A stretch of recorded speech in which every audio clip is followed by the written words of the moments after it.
زوگ او ډینیز دې مارګری مولانا یار محمد جنازه لراغلیو دا ځای د تقریر او د بیان نه دی او ما چې کوم آیات ولسته په دې کې الله فرمایي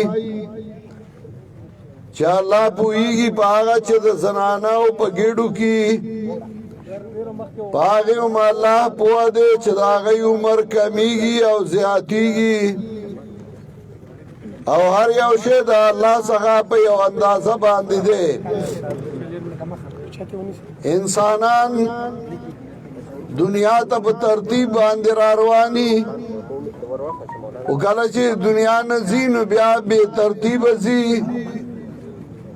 کله زیه مخکې شي کله پلار مخکې شي کله ښځه مخکې شي کله خاوند مخکې شي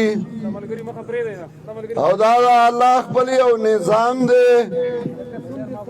منګه د رب العزت هغه نظام ته ګردن نهاد یو او موږ ورته غاړه ایښودې ده دنیا ته رالیږلي یو د یو خاص مقصد دپاره چې د الله رب العزت عبادت دی چاله ډیوټي زیاته ولګوي چاله کمه ولګوي څوک شپېته او یا کاله د الله عبادت کوي او